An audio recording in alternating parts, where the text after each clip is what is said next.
A love of long ago ये जो book है, यह अब तक मैंने रस्किन बॉन्ड की जितनी भी नॉवेल्स पढ़ी हैं उनमें से पहली लव स्टोरीज़ की कलेक्शन है। शुरू में मैंने रस्किन बॉन्ड को उतना एक्सप्लोर नहीं किया था, बट सजेशन में मुझे यह किताब दिखी थी, जिसके बाद इसे ऑनलाइन ऑर्डर कर मंगवाया था।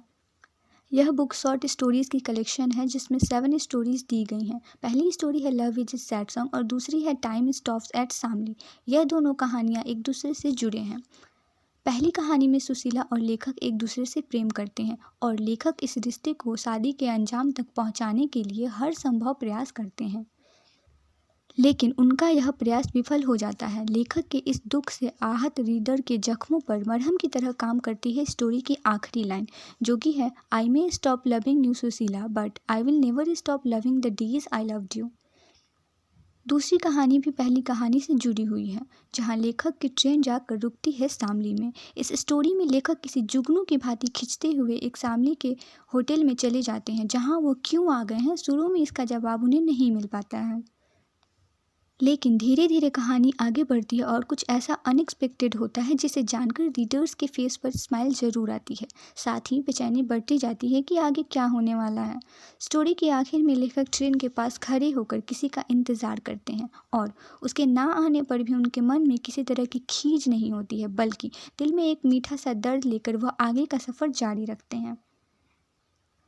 अगली स्टोरी है बिन्या पासेस बाय। बिन्या पहाड़ों में रहने वाली एक लड़की है जिसकी उम्र करीब 15 से 16 वर्ष है और वह अक्सर गाना गाती है।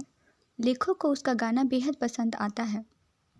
एक दिन अचानक लेखक उस बिन्या से मिल जाते हैं और दोनों पहाड़ों में छिप छिप कर मिलने लगते हैं। एक बार लेखक जब बिन्या से मिलते हैं तो उस समय बिन्या को भूख लग रही होती है और वो मुस्कुराकर पूछती है have you brought anything to it. तब लेखक कहते हैं कि नो, आर यू हंग्री। तब बिन्या बड़ी मासूमियत से कहती है कि at this time I get hungry. When you come to meet me you must always bring something to it. फिर एक समय ऐसा भी आता है जिसके बाद लेखक की मुलाकात बिन्या से नहीं होती है, लेकिन अक्सर वह उसे याद करते हैं। अगली स्टोरी है a love of long ago, जो कि मेरी फेवरेट है। इस कहानी में लेखक कमला को दिल दे बैठते हैं, लेकिन आर्थिक तंगी के कारण दोनों की शादी में रुकावटें आती हैं। कमला की शादी 40 वर्षीय व्यक्ति के साथ हो जाती है। शादी के बाद कमला लेखक से कुछ पौधे लेकर अपने पति के घर जाती है। कमला के पति का घर दिल्ली रोड पर है, जहां वह बालकनी में पौधे लगा देती है। अब इस कहानी की खूबसूरती इस बात से समझिए कि लेखक जब वहां से गुजरते हैं तो वह अक्सर उन पौधों को निहारा करते हैं। धीरे धीरे समय इसी तरह से बीतता जाता है, लेकिन एक बार उस रास्ते से गुजरते हुए जब बालकनी में पौधे नहीं दिखते हैं तो लेखक बेहद बेचैन हो जाते हैं। वह तुरंत कार से उतरकर कमला का नाम पुकारते हैं, लेकिन कमला उन्हें कहीं नहीं दिखती है।